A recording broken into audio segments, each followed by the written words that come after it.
Hi everyone, I learn में आपका स्वागत है। आज हम चैप्टर 2 का स्पीकिंग एंड राइटिंग के क्वेश्चन आंसर्स डिस्कस करने वाले हैं। अगर आपने इसके पिछले पार्ट के वीडियोस नहीं देखे हैं तो टॉप राइट कॉर्नर में उनके लिंक है, उसे क्लिक करें और जरूर देखें। बिफोर वी स्टार्ट, अगर आपने हमारे चैनल को सब्सक्राइब नहीं किया है तो प्लीज सब्सक्राइब और हमें सपोर्ट करें। Also press the bell icon. तो सबसे पहले हम स्पीकिंग एक्सरसाइज को डिस्कस करते हैं। In groups discuss the issues suggested in the box below, then prepare a speech of about 2 minutes on the following topic. First, make notes for your speech in writing. True liberty is freedom from poverty, deprivation and all forms of discrimination. So आपको groups में discuss करना है। Of course discussion is something जो what can I से कि this is something जो आप पूरी लाइफ करने वाले हैं। एंड एनसीईआरटी बहुत कोशिश कर रही है कि आपको ये स्किल डेवलप किया जाए कि हाँ आप चीज़ों को डिस्कस करें। बिकॉज नॉर्मली क्या होता है, अगर आप फॉर एग्जाम्पल इवन अगर इस कंट्री को चलाने वाले लोगों को भी देखें जो हमारे पॉलिटिशियंस हैं, तो सबसे पहले क्या करते हैं, वो पार्लियामेंट में चीजें डिस्कस करते हैं, डिबेट करते हैं। Debate is another skill. Then finally जब भी इवन तो डिस्कशन हो रहा है, जब भी डिबेट हो रहा है, सबको एक टाइम मिलता है एंड उस टाइम के अंदर अगर आप फॉर एग्जांपल स्पीचेस देखें, अगर आपको इंटरेस्ट हो कभी, तो आप देखोगे कि उनको एक टाइम लिमिट मिलती है, उसके अंदर ही उनको बोलना होता है। बिकॉज ऑफ कोर्स इतने सारे लोग अगर बोलेंगे तो समय नहीं है किसी के पास इतना, तो उस टाइम लिमिट के अंदर उनको चीजें बोलनी है। तो उन टाइम लिमिट के अंदर अगर आप चीजें बोलते हो तो इतना दम होना चाहिए आपकी स्पीच में कि आप वहां पे 100, 200, 500 लोग जो भी बैठे हैं उनको आप परसुएट कर पाओ, उनको आप इन्फ्लुएंस कर पाओ कि आपकी बात वो मान ले। That is called influencing. This is called the real influencer. ये आपके इंस्टाग्राम इन्फ्लुएंसर अलग होते हैं, ये इन्फ्लुएंसर वो हैं जो अपने राइटिंग से और स्पीकिंग स्किल से लोगों को इन्फ्लुएंस करते हैं। दिस इज एग्जैक्टली जो हमारे पॉलिटिशियंस करते हैं। ये स्किल जो है ना कि सिर्फ पॉलिटिशियंस के लिए इस्तेमाल की जाती है। अगर आपकी जॉब लगती है, आप मीटिंग रूम में हैं ना, आपको अपना प्रोजेक्ट किसी को डिस्क्राइब करना है, तो आप सबसे पहले अपने टीममेट्स के साथ डिस्कस करते हैं चीजें। तो आपको डिस्कशन कैसे की जाती है वो पता होना चाहिए, कैसे सुननी चाहिए चीजें, दूसरों की बातें कैसे इनकॉर्पोरेट करनी है, एंड देन कैसे आपको बोलना है। That is your presentation skill. तो प्रेजेंटेशन स्किल में स्पीकिंग स्किल आती है, वेर यू से टाइम लिमिट के अंदर, वहां भी टाइम लिमिट होती है। एंड वहां पे आप जब चीजें बोलते हो तो आपको ध्यान रखना होता है कि मुझे कहाँ दम लगाना है, कहाँ दम नहीं लगाना है। तो यहाँ पे सबसे पहली चीज है कि आपको डिस्कस करना है। तो ऑफ कोर्स पेंडेमिक का समय, अगर आपको टाइम नहीं मिल, ऐसा अपॉर्चुनिटी नहीं मिल रही है कि आप डिस्कस नहीं कर पा रहे हैं, तो ऑफकोर्स ये बहाना है। व्हाट्सएप कॉल कीजिए, 2-4 लोगों का अपना एक डिस्कशन ग्रुप बनाइए एंड आपस में डिस्कस कीजिए। बहुत फनी पॉइंट्स में निकल सकते हैं, इट्स ओके, बट आपस में दोस्त लोग मिलकर डिस्कस कीजिए। एक दूसरे के पॉइंट्स भी आप लिखिए, उसने क्या बोला वो भी आपका पॉइंट। डिस्कशन का जो कंक्लूजन होता है उसमें किसी का ओनरशिप नहीं होता है। डिस्कशन का ओनरशिप सबके पास होता है। अगर मैंने कुछ बोला है तो वो दूसरा वाला भी यूज कर सकता है। तो डिस्कशन आपने कर लिया, सबके पॉइंट्स इकट्ठे हो गए। अब जो है आपको स्पीच प्रिपेयर करनी है। तो स्पीच प्रिपेयर करनी है आपको, तो यहाँ पे आप नोटिस कर रहे हो कि टाइम लिमिट क्लियरली दी गई है। एंड दिस इज समथिंग जो है हमें सीखने की बहुत जरूरत है। एंड ये सबके साथ इश्यू है। सबके साथ इश्यू क्यों है? क्योंकि 2 मिनट के अंदर आपको पता नहीं है आपको कितना बड़ा स्पीच लिखना है। तो फॉर एग्जांपल मैं इंटरनेट पे रिसर्च कर रहा था, तो नॉर्मली लोग कहते हैं कि 1 मिनट के अंदर 100 से 200 वर्ड्स बोले जा सकते हैं। It's a normal speed. तो of course that is something कि लोग जो इंग्लिश में प्रोफिशिएंट हैं, आप एक्सपेक्ट कर सकते हो कि वो भूलेंगे नहीं, वो नहीं करेंगे बीच में। तो आप अपने लिए लोअर लिमिट रख लीजिए, दैट इज 100 वर्ड्स। तो आपको क्या करना है, 100 वर्ड्स पर मिनट के हिसाब से क्या हो जाएगा 2, तो आपको 200 वर्ड्स का एक पैराग्राफ लिखना है। तो that is your word limit. अगर आपको लग रहा है कि नहीं ये बहुत ज्यादा है तो आप खुद को टाइम कीजिए। अगर आपको लग रहा है बहुत कम है फिर भी खुद को टाइम कीजिए। अगर आपको लग रहा है कि आप 300 वर्ड बोल सकते हैं 2 मिनट में, वेरी गुड। 400 वर्ड बोल सकते हैं, all the very good. But हम उस पॉइंट पे भी आएंगे कि आपको स्पीच कैसी देनी है। But one thing is very important कि अगर आपको 2 मिनट कहा गया है तो आपको 2 मिनट के अंदर चीजें कंक्लूड करनी है। नाउ जैसे आपको आ गया कि फर्स्ट मेक नोट्स। नोट्स इसलिए इंपॉर्टेंट है क्योंकि आपको पहले क्लियर होना चाहिए। एक तो समय की पाबंदी है, सेकेंड थिंग इज कि जब समय की पाबंदी होती है ना, तब आपको ऐसा क्लियरली पता होना चाहिए कि इस टॉपिक में मुझे क्या क्या चीजें बोलनी है, कहाँ दम लगाना है, क्या मेरा पंच लाइन है। तो यहाँ पे टॉपिक क्या आपका, true liberty is freedom from poverty, deprivation, all forms of discrimination. तो ट्रू लिबर्टी जो सच्ची फ्रीडम है, वो फ्रीडम है पॉवर्टी से, डेप्रिवेशन से, किसी चीज की कमी से, या हर फॉर्म ऑफ डिस्क्रिमिनेशन से, जो हम भेदभाव करते हैं। तो यहाँ क्या कहा जा रहा है कि अगर हम कह दें कि हमारी कंट्री इंडिपेंडेंट है या फ्री हो गई है, that is not true freedom. Freedom गरीबी से, डेप्रिवेशन से या किसी तरह के डिस्क्रिमिनेशन से जब होती है, तब हम उसको रियल फ्रीडम कहते हैं। नाउ आप क्या चीज़ों पे फोकस कर सकते हैं कि पॉवर्टी के कॉजेस क्या हैं, हम कैसे उनको ओवरकम कर सकते हैं, डिस्क्रिमिनेशन कैसे होती है उनको आप डिस्क्राइब कर सकते हैं, कॉन्स्टिट्यूशनली गारंटीड ह्यूमन राइट्स के बारे में आप बात कर सकते हैं। तो कॉन्स्टिट्यूशनली मतलब जो हमारे कॉन्स्टिट्यूशन में दिया गया है, जो हमारे संविधान में दिया गया है, जिससे हमारे लॉज जहाँ पे हमारे लॉज हैं, जहाँ पे हमारे राइट्स लिखे गए हैं, तो वो कौन से ऐसे राइट्स हैं जो गारंटी करता है कॉन्स्टिट्यूशन। तो इस चीज़ों के बारे में आप बात कर सकते हैं। तो just as an example, of course ये आपका एक्सरसाइज खुद से होना चाहिए, but just to give you an example, यहाँ पे मैंने आपके लिए एक पैराग्राफ लिखा है। So this is somewhere around 300 words, 400 words, but depends upon you. अगर आप 2 मिनट में नहीं बोल पाएंगे तो आपको कम करना पड़ेगा। So let's read it out. For a human being to be truly free in a society, they need to have a few basic needs fulfilled. They need to be economically sound so that they can ensure proper meals and nutrition. They can also take out some time for themselves. तो हम क्या बोल रहे हैं कि एक human being को free society में होने के लिए, तो सबसे पहले मैंने फोकस कर डाला है सोसाइटी में। तो दैट इज माय एरिया जहाँ पे मैं बातें कर रहा हूँ। तो हम ये नहीं बोल रहे हैं कि ज्योग्राफी में एक कंट्री के फ्री होने की बात, हम सिंपली सोसाइटी में आ चुके हैं। तो वो फ्री कभी हो सकता है जब उसकी कुछ बेसिक नीड्स फुलफिल हो, जैसे कि वो इकोनॉमिकली साउंड होना चाहिए। साउंड मतलब अच्छा, इकोनॉमिकली साउंड होना चाहिए ताकि वो अच्छा खाना खा सके, उसको न्यूट्रिशन मिल सके, और इसके अलावा वो अपने लिए समय निकाल सके। जैसे आप पार्क में घूमने जाते हो, आप मूवीज देखने जाते हो, कब पॉसिबल है? जब आपके पास इनफ पैसे हो कि आप खाना खाने के साथ साथ ये चीजें भी कर सकें। Many people who are living their lives in poverty are slaving away their days and nights to earn barely enough money to fill their and their families' bellies. So बहुत सारे ऐसे लोग हैं जो पॉवर्टी में जी रहे हैं और दिन रात मेहनत करते हैं। सो स्लेविंग अवे मतलब दिन रात कड़ी मेहनत करते हैं, और उसके बावजूद उनके पास इतना पैसा होता है कि सिर्फ वो अपने और अपने फैमिली का पेट भर सके। Often times it is not enough, and बहुत समय ऐसा भी होता है कि वो भी इनफ नहीं होता है। बिकॉज आज मान लीजिए प्याज का भाव बढ़ गया, 50 रुपये केजी से 80 रुपीज केजी होगी, उसकी सैलरी नहीं बढ़ रही है, एंड जो लोग इस तरह के पॉवर्टी में रहते हैं उनके पास सेविंग्स नहीं होती। सबसे बड़ी प्रॉब्लम ये है। तो आज जो उनको फॉर एग्जाम्पल 1 kg लेना था, उसमें ½ kg वो ले पा रहे हैं। तो इसमें क्या होगा? तो ऑफकोर्स ½ kg होगी तो उनका राशन कम हो गया, एंड देन खाना नहीं खा पाएंगे। तो बहुत समय ऐसा होता है कि वो इनफ नहीं है। Do you think they have time and energy to do what they want like a free citizen? तो अब आप क्वेश्चन पूछ रहे हो कि क्या आपको लगता है कि उनके पास इतना टाइम या एनर्जी है जो दिन रात इतनी मेहनत कर रहे हैं एक फ्री सिटीजन्स के साथ की तरह रहने के लिए? तो वो फ्री कहाँ है? दिन भर अपने कामों में बंधे हैं, अपने लिए समय नहीं उनके पास, तो आप क्या उसको फ्री कहेंगे? There is yet another kind of need which makes you feel free. तो हमने क्या बोला कि एक तो पैसे होने चाहिए आपके पास, तो दैट इज पॉवर्टी वाला पॉइंट। सेकेंड हम क्या बोल रहे हैं, एक दूसरी तरह की नीड होती है जिससे आपको फ्रीडम महसूस होती है। The need to be equal and integral part of society. एक ऐसी नीड, एक ऐसी चाह, जरूरत जो आपको इक्वल और इंटीग्रल सोसाइटी का एक पार्ट बनाती है, एक अभिन्न हिस्सा बनाती है। There are several forms of inequality that exist in a society. बहुत सारे फॉर्म्स है इनइक्वालिटी के जो हमारे सोसाइटी में एग्जिस्ट करते हैं। बेसिकली हम डिस्क्रिमिनेशन को डिस्क्राइब करने की ओर जा रहे हैं, एंड ये discrimination is nothing but inequality के फॉर्म्स हैं। जैसे अपार्थीड हमने देखा था कि कैसे इस तरह की चीजें एग्जिस्ट करती, तो कैसे सोसाइटी में भी इनइक्वालिटी आती है।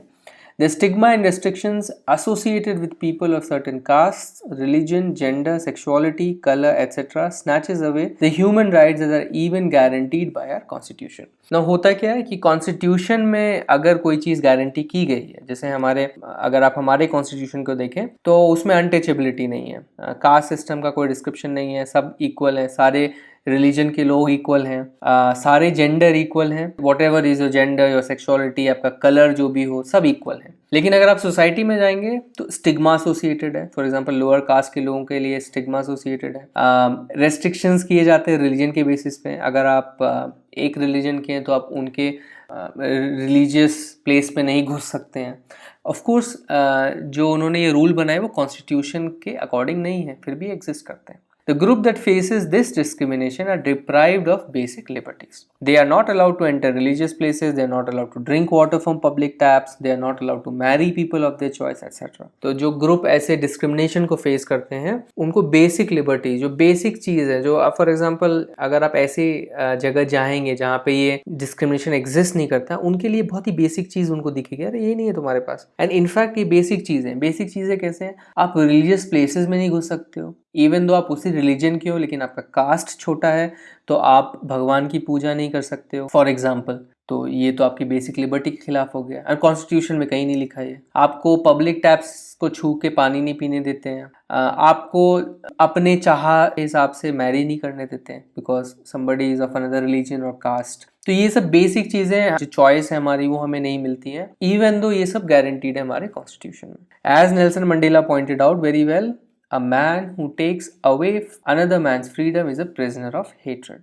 To be a free society, we need to fight poverty and discrimination, and for this we all need to come together as one. So Nelson Mandela के बहुत सारे अच्छे अच्छे कोट्स हैं जो आप इस चैप्टर से यूज कर सकते हैं, बट मैंने क्या यूज किया है कि जो इंसान दूसरे इंसान की फ्रीडम को ले लेता है, तो यहाँ पे हम किन फ्रीडम की बात कर रहे हैं, यहाँ तुम नहीं घुस सकते हो, यहाँ से पानी नहीं पी सकते हो, तुम इनसे शादी नहीं कर सकते हो, तो इन सब चीज़ों ये हो गया कि आपकी फ्रीडम ले लेना। तो ये जो फ्रीडम जो लेते हैं वो भी कैदी हैं, किस चीज़ के, नफरत के कैदी, तो वो भी फ्री नहीं है। तो अगर आप देखोगे कि अगर हम कहते हैं कि 1% लोग एक सोसाइटी के, इनके साथ डिस्क्रिमिनेशन हो रहा है, तो 99% जो लोग हैं वो ही कर रहे हैं डिस्क्रिमिनेशन। जो लोग चुप बैठे हैं मैं उनको भी काउंट कर रहा हूँ, बिकॉज अगर आप चुप बैठे हो तो आप भी उतना ही साथ दे रहे हो जितना जो लोग एक्चुअली में कर रहे हैं। तो लेट्स से 99% आप सब लोग साथ दे रहे हो। तो यहाँ पे इस सेंटेंस से क्या कहा जा रहा है, ये तो कैदी हैं ही, ये तो इनके पास लिबर्टी तो है ही नहीं, आप भी कैदी हो। इसलिए to be a free society we need to fight poverty and discrimination, and for this we all need to come together as one. इसलिए अगर हमको पॉवर्टी और इस तरह के डिस्क्रिमिनेशन से लड़ना है तो हम सबको साथ में मिलके काम करना पड़ेगा। नाउ राइटिंग एक्सरसाइजेस को देखते हैं। लुकिंग एट कॉन्ट्रास्ट, तो कैसे आप किसी सेंटेंस में कॉन्ट्रास्ट का इस्तेमाल करते हैं। कॉन्ट्रास्ट यानी एक जगह आप एक थीम की बात करें, सेकेंडली आप उसी को कॉन्ट्रास्ट कर रहे हैं, उसी के ऑपोजिट कुछ बोल रहे हैं। Nelson Mandela's writing is marked by balance, many sentences have two parts in balance. तो नेल्सन मंडेला की राइटिंग में इवन हमने टेक्स्ट की जब रीडिंग कर रहे थे तो हमने देखा था कि कैसे वो बैलेंस रखते हैं, कभी एक जगह कुछ खराब बोलते हैं, एक जगह कुछ अच्छा बोलते हैं, एक ही सेंटेंस में वो कॉन्ट्रास्ट लाने की कोशिश करते हैं। आप इन पर्टिकुलर सेंटेंस को कंप्लीट करिए, एंड हिंट आपके लिए क्या है कि यहाँ पे एक बैलेंस क्रिएट करना है आपको, एक जगह इस चीज का कुछ कॉन्ट्रास्टिंग या ऑपोजिट क्रिएट लिखना है। Now first is it requires such depths of operation, तो depths of operation to create such heights of character. तो यहाँ पे you can see depths word का इस्तेमाल किया गया एंड यहाँ पे हाइट्स का इस्तेमाल किया गया। तो fifth is the right one. Courage was not the absence of fear but the triumph over it. So यहाँ पे क्या हो गया, it's not the absence of fear, उसकी कमी नहीं है बट उसके ऊपर जीत है। सो एब्सेंस ऑफ फियर नहीं है बट ट्रायम्फ ओवर इट है। The brave man is not he who does not feel afraid but he who conquers that fear। तो very similar, बहुत ही similar sentence है। वो नहीं जिसे डर लगता है but जो अपने fear को conquer करता है। तो ये इस तरह से वो balance create कर रहे हैं। If people can learn to hate they can be taught to love। तो अगर वो सीख सकते हैं नफरत करना तो उन्हें प्यार करना भी सिखाया जा सकता है। सो ये बहुत ही पावरफुल लाइन थी इस पर्टिकुलर चैप्टर में। सो यहाँ पे learn to hate and love का कॉन्ट्रास्ट किया गया। आई वॉज बॉर्न फ्री, तो यहाँ पे क्या कॉन्ट्रास्ट है, यहाँ पे वो कह रहे हैं कि आई वॉज बॉर्न फ्री, मैं फ्री था जब पैदा हुआ। एंड फर्स्ट सेंटेंस में क्या बोल रहे हैं, I was not born with a hunger to be free. तो उन्हें पता नहीं था, and when you are born you don't know कि तुम्हारे ऊपर क्या डिस्क्रिमिनेशन है एक्सेट्रा है, और तुम्हारे अंदर कोई भूख नहीं होती जो आप जन्मे होते कि मुझे फ्री होना, because you don't no what is freedom, you know। तो ये कॉन्ट्रास्ट जो है यहाँ पे वो लाने की कोशिश करते हैं। This text repeatedly contrasts the past with the present or the future। We can use coordinated clauses to contrast two views for emphasis or effect. Given below are sentences carrying one part of the contrast. Find in the text the second part of the contrast and complete each item. Identify the words which signal the contrast. This can be done for you in the first। This has been done for you in the first item। So बहुत similar है पिछले case में। पिछले case में आपके लिए hints दिए गए थे ऑलरेडी, यहाँ पे आपको टेक्स्ट में से ऐसे ही कॉन्ट्रास्टिंग क्लॉजेस को ढूंढ के यहाँ पे ऐड करना है। सो इट्स वेरी सिंपल, आपको जस्ट फाइंड करना है कहाँ पे ये वर्ड्स यूज किए गए हैं। फर्स्ट एग्जांपल आपके लिए यूज किया गया है, दिया गया है as an example. For decades the union buildings have been the seat of white supremacy and now. So यहाँ पे जो कॉन्ट्रास्टिंग वर्ड्स है वो क्या है, डेकेड्स एंड नाउ। तो ये पास्ट की बात कर रहे हैं, एंड यहाँ पे क्या किसकी बात हो रही है, प्रेजेंट की बात हो रही है। सिमिलरली आप सेकेंड एंड थर्ड एक्सरसाइजेस अपने आप से कर सकते हैं। It's very simple. If you have any doubt आप कमेंट सेक्शन में जरूर लिखें। Third, expressing your opinion. Do you think there is colour prejudice in our own country?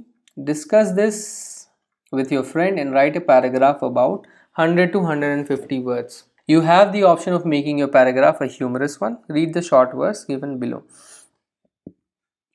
तो आपको फर्स्ट ऑफ ऑल यहाँ पे लिखा गया है expressing your opinion. When somebody says अपने ओपिनियन को एक्सप्रेस कीजिए, दैट मीन्स आप फ्री हैं। आपको किसी को प्लीज नहीं करना है, आपको किसी को खुश नहीं करना है, ये आपका अपना ओपिनियन है। Opinion can be right, opinion can be wrong. तो सबसे पहली बात है कि हमें अपनी ओपिनियन रखने से डरना नहीं है। जो हम सोचते हैं हम गलत भी हो सकते हैं, सही भी हो सकते हैं, एंड हमें इस चीज के लिए तैयार रहना है कि अगर हमें पता लग रहा है कि हमने कुछ गलत ओपिनियन फॉर्म कर ली है तो I am ready to make it right. तो दैट इज लाइक सेइंग कि बहुत लोग होता है ना कि मैं सही हूँ, मैं कभी गलत नहीं हो सकता या हो सकती, दैट्स कॉल्ड ईगो। तो इन दिस जर्नी जब आप अपने ओपिनियंस बनाते हो, इस जर्नी में आपको ऐसे सिचुएशंस आते हैं जब आपके ओपिनियंस गलत होते हैं, जब सामने वाले 10 लोग आपको समझा रहे हैं गलत है, तुम गलत सोच रहे हो या सोच रही हो, तब आप उस पोजीशन में अगर आपको समझ में आ गया कि क्या वो बोलना चाह रहे हैं तो आप अपने ओपिनियन को गलत मान के फिर सही ओपिनियन को पकड़ सकते हैं। तो this is also part of the journey. आप अपनी ईगो को साइड में रख के क्या कि हाँ मैं समझ गया मैं क्यों गलत है, गलत थी, चलो ठीक है, इसको साइड में रखते हैं। So first of all discuss कीजिए। सो इस डिस्कशन के दौरान आपको राइट एंड रॉन्ग का बहुत पता चलेगा। खुल के आप डिस्कस कीजिए कि मुझे ऐसा लगता है, मुझे ऐसा लगता है, क्योंकि कभी क्या होता है, ये जो टॉपिक है यहाँ पे कि कलर प्रेजुडिस एग्जिस्ट करता है कि नहीं। तो कलर प्रेजुडिस का मतलब क्या होगा कि पहले से कोई धारणा होती है क्या लोगों में आपके कलर, आपके स्किन के कलर को देख के। क्या अगर आप गोरे हैं तो आपके लिए कुछ ओपिनियन फॉर्म हो जाते हैं, अगर आप काले हैं तो कुछ ओपिनियन फॉर्म हो जाते हैं। क्या आपको ऐसा लगता है हमारे देश में ऐसा है? तो हो सकता है कि आपका कलर, आप फेयर स्किन है, समबडी इज डार्क स्किन, तो आपने वो कुछ सहा नहीं जो डार्क स्किन पर्सन, आपका कोई दोस्त अगर डार्क स्किन है उसने फेस किया हो तो आपको पता नहीं होगा, तो आप कहेंगे कि नहीं मुझे तो नहीं लगता, लेकिन आपका दोस्त कह रहा है कि नहीं नहीं होता है, मुझे पता है, मैं सहता हूँ या मैं सहती हूँ। तो आप उस डिस्कशन में आपको पॉइंट्स ऑफ व्यू मिलेंगे, देन आप अपने ओपिनियन को एक्सप्रेस कर सकते हैं मिलके। आप चाहे तो उसको ह्यूमरस बना सकते हैं, कुछ कॉमिक एलिमेंट डाल सकते हैं। Example, when you were born you were pink, when you grew up you became white, when you are in the sun you are red, when you are sick you are yellow, when you are angry you are purple, when you are shocked you are grey, and you have the cheek to call me colored। So बहुत ही interesting poem है। I think कोई एक African लड़की ने, छोटी बच्ची ने ये लिखा था, जहाँ तक मुझे याद है, I am not so sure. तो वो एक बेसिकली वाइट स्किन पर्सन, गोरे लोगों को बोल रही है कि जब तुम जन्मते हो तो तुम पिंक लगते हो, फिर तुम बड़े होके वाइट बन जाते हो, तुम सन में जाते हो तुम लाल हो जाते हो, तुम जब बीमार होते हो तो येलो हो जाते हो, पीला पड़ जाना है, फीका पड़ जाता है रंग, तब तुम एंग्री होते हो तो पर्पल जाते हो, तो तुम्हारे जब वेन्स दिखने लगते हैं, जब तुम पूरा गुस्सा होते हो तो पर्पल दिखने लगते हो, एंड जब तुम शॉक होते हो तो ग्रे लगने लगते हो, तुम्हारा जब रंग उड़ जाता है पूरा। You have the cheek, you have the courage, तो और तुम्हारी इतनी हिम्मत कि तुम मुझे कलर्ड बुलाते हो। कलर्ड बुलाने का मतलब होता है किसी को काला या किसी को डार्क कहना, या कहना कि तुम फेयर स्किन्ड नहीं हो तो उसको कहना कलर्ड कहना। तो इवन हम एशियंस को भी कलर्ड कहा जाता है, अफ्रीकन्स को कलर्ड कहा जाता है। तो तुम्हारे इतने रंग बदलते हैं और तुम हमें कलर्ड कहते हो, तो it's a very humorous way, but बहुत ही इम्पैक्टफुल है, बहुत ही स्ट्रॉन्ग पोएम है अगर आप इसके बारे में कुछ सोचें तो। एक छोटी बच्ची ने ये लिखा था जहाँ तक मुझे पता है। तो यू कैन इमेजिन कि we live in a society जहाँ पे इस तरह की हिपोक्रेसी एग्जिस्ट करती है। तो that is what she is trying to tell you. तो इस तरह से आप अपने पैराग्राफ में ह्यूमर डाल सकते हैं। जस्ट एज एन एग्जाम्पल मैंने आपके लिए एक पैराग्राफ लिखा है। In the eyes of law, people of all color are equal. If someone is discriminated based on their color, they can be challenged in the court of law. However, this discrimination runs deep in our society and cannot easily be contested in a court or elsewhere. तो अगर हम law की बात करें, कानून की आंखों के सामने सब जितने भी रंग के लोग हैं सब इक्वल हैं। अगर किसी को डिस्क्रिमिनेट किया जा रहा है उनके कलर के बेसिस पे तो वो चैलेंज कर सकता है उस कोर्ट में। बट ये जो डिस्क्रिमिनेशन है वो इतना ज़्यादा गहरा है हमारी सोसाइटी में कि आप इसको इतनी आसानी से कंटेस्ट नहीं कर सकते कोर्ट में। अगर आपसे कोई दोस्ती ना करे क्योंकि आप काले हैं या आपका स्किन डार्क है, तो आप जाके कोर्ट में नहीं बोल सकते हो कि देखिए ये जो है मेरे से दोस्ती नहीं कर रहा है या कर रही है। ऑफ कोर्स नहीं कर सकते आप। तो this is what I am trying to tell you कि ये जो प्रॉब्लम्स होती हैं नॉर्मली आप इनको ऐसे चैलेंज नहीं कर सकते। हाँ ऑफ कोर्स अगर आपको कोई जॉब नहीं दे रहा है बिकॉज, और आप प्रूव कर सकते हो कि इट इज बिकॉज कि मैं काला या काली हूँ या मैं बहुत ज़्यादा गोरा हूँ, बहुत ज़्यादा गोरी हूँ, तो you can definitely contest. But normally ये जो चीज़ें सोसाइटी में होती हैं बहुत ही ज़्यादा इस तरह से होती है कि आप इनको कंटेस्ट नहीं कर सकते। This happens very suddenly. तो ये बहुत सटली होता है। सटली यानी बहुत ऑब्वियस नहीं होता है, बहुत ही आउटवर्डली ऑब्वियस नहीं होता है। कोई चिल्ला चिल्ला के बोलता नहीं कि तुम्हारा रंग ये इसलिए मैं तुम्हारे से दोस्ती नहीं करूंगा। And cannot be easily contested in court very subtly, and often people who are victims of this cannot even do anything about it. And normally जो इस चीज के विक्टिम होते हैं वो इसके बारे में कुछ नहीं कर सकते। This is the problem with prejudices. And यही प्रॉब्लम क्या है प्रेजुडिसेस के साथ है, जो मन में धारणाएं आप बना लेते हैं किसी चीज के अगेंस्ट। तो इसकी यही सबसे बड़ी प्रॉब्लम है। It cannot be solve entirely by law but needs societal reforms and awareness. इनका सोल्यूशन सिर्फ लॉ से नहीं निकाला जा सकता, बट सोसाइटी में रिफॉर्म्स की ज़रूरत होती है। एंड अवेयरनेस भी क्रिएट करना पड़ता है, कभी कभी लोगों को समझाना पड़ता है कि तुम जो दिमाग में बैठा रखे हो ये गलत है। तो इनफैक्ट बहुत बार ऐसा होता है कि लॉ चेंज हो जाते हैं, बहुत दफ़ा लॉ चेंज हो जाते हैं। For example even though caste system नहीं है हमारे लॉ में, अनटचेबिलिटी नहीं है, बट एग्जिस्ट करती है सोसाइटी में। अगर आप देखोगे तो लोग किचन में एंटर नहीं करने देते, उनको सेम बर्तन से खाने पीने नहीं देते। तो इवन तो लॉ एग्जिस्ट करता है अगेंस्ट दैट, स्टिल वो हो रही हैं चीज़ें। तो इसीलिए उनमें सोसाइटल रिफॉर्म्स की जरूरत है। इसलिए आप देखोगे बहुत सारे एक्टिविस्ट हैं जो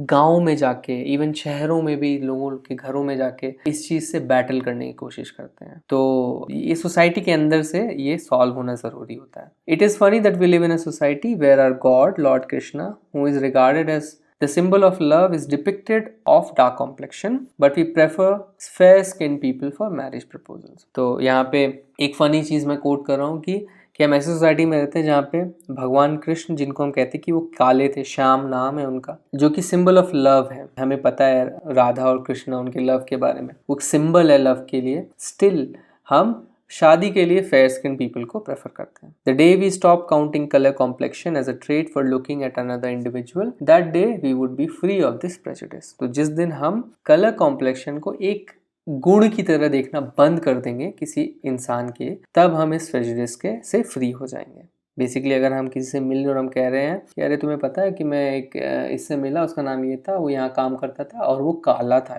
यार ये बहुत ही गोरा था। तो अगर हम ये चीज़ें बंद कर देंगे, कलर हमारे टॉपिक ऑफ डिस्कशन में ही नहीं रहेगा, अनलेस एंड अनटिल हाँ हम बताना चाह रहे हैं कि चलो तुम्हें पहचानना है तो वैसा दिखता है, उसके बाल के कलर जैसे फॉर एग्जाम्पल, तब तक हम इस प्रेजुडिस से फ्री नहीं होंगे। एंड आप नोटिस करोगे कि ये चीज़ एग्जिस्ट करती है, स्पेशली आप मैरिज प्रपोजल्स के दौरान आप देख सकते हो कि ये चीज़ एग्जिस्ट करती है। We can judge someone by their deeds because every deed is an outcome of a decision. Color of their skin is not their choice. तो हम किसी को जज कर सकते हैं उसकी हरकतों से, उसके डीड्स यानी उनके काम से, बिकॉज जो भी लोग कुछ भी करते हैं, कोई भी डीड करते हैं, कोई भी एक्शन करते हैं, वो आउटकम होता है, रिजल्ट होता है किसी डिसीजन का। तो फॉर एग्जाम्पल अगर आप अभी पानी पी रहे हो, अभी आप ये वीडियो देख रहे हो, तो ये आपका डिसीजन था, तभी आप ये कर रहे हो। तो हम उसके लिए जो है किसी को जज भले कर सकते हैं, अज्यूम कि वो अपनी मर्जी से कर रहा है, चलिए, लेकिन कलर ऑफ द स्किन तो हमारे कंट्रोल में नहीं है, तो हम उसके लिए जज क्यों करें। Anything which is not our choice should not be used against us. जो भी हमारे चॉइस में नहीं है, हमें उस चीज को खिलाफ में यूज़ नहीं करना चाहिए। जैसे हमारा कलर, स्किन का कलर हमारे चॉइस में नहीं है, दिस इज जेनेटिक्स है, मम्मी पापा के कलर पे डिपेंड करता है हम किस रेस से बिलोंग करते हैं। अगर हम अफ्रीका में होते तो और डार्क होते, अगर हम सेम यहाँ इंग्लैंड में अगर पैदा होते तो हम वाइट होते। तो इट डजंट मैटर, ये कि हमारी चॉइस में नहीं है, and it should not really matter. Many cosmetic companies are thriving because of this. Thrive करना यानी बहुत ज़्यादा प्रॉफिट कमाना या ग्रो करना। बहुत सारी कॉस्मेटिक कंपनीज ग्रो कर रही है इसकी वजह से। क्यों? Skin lightening products are increasing by the day. Skin lightening में, स्किन को हल्का करने के लिए, फेयर बनाने के लिए इतने सारे प्रोडक्ट आपको टीवी एडवर्टाइजमेंट्स में दिख जाएंगे। एंड ये कॉस्मेटिक कंपनी इस प्रॉब्लम का फायदा उठा रही है इस तरह से, क्योंकि उनको पता है कि लोगों को फेयर स्किन चाहिए, तो इसका वो फायदा ऐसे बकवास प्रोडक्ट निकाल के किए जा रहे हैं। There is no logic to why we all want to be fair skin. कोई लॉजिक नहीं है कि हमें फेयर स्किन बनना है, इसका कोई लॉजिक एग्जिस्ट ही नहीं करता है। Are we missing a colonialist dearly? क्या हम अपने कोलोनियलिस्ट कौन है? जो हमें ब्रिटिशर्स ने हमें बंद करके रखा था 200 साल, हमारे ऊपर हुकूमत थी उनकी, क्या हम उनको इतना मिस कर रहे हैं कि हमें उनके जैसा फेयर स्किन बनना है? तो ये क्वेश्चन हमें खुद से पूछना है, ये फेयर स्किन का जो प्यार है हमारे अंदर वो कहाँ से आया? So this is one of the ways आप कलर प्रेजुडिस के बारे में लिख सकते हैं। Of course this is just an example, एक वे है लिखने का, end of course I think ये 100-150 वर्ड से बहुत ज़्यादा है। सो आप अपने लैंग्वेज में, अपने वर्ड्स में हिंट लेके you can talk about it, and definitely आप रियल वर्ल्ड एग्जांपल्स अगर लेंगे तो बहुत ही इंपैक्टफुल होगा आपका ये राइटिंग भी। Thanks for watching this video. अगर ये वीडियो आपको पसंद आए तो इस वीडियो को एक लाइक दीजिए, अपने कमेंट्स और फीडबैक्स कमेंट सेक्शन में लिखिए, और हमारे चैनल को सब्सक्राइब कीजिए। आप हमारे चैनल को सब्सक्राइब इस गोल लोगो पे क्लिक करके सब्सक्राइब बटन दबा के कर सकते हैं। इस बेल आइकन को भी प्रेस करना ना भूलें ताकि हमारे सारे वीडियोस की नोटिफिकेशंस आप तक जल्द से जल्द पहुंचे। हमारे अगले वीडियोस के लिए स्टे ट्यून्ड। Bye bye.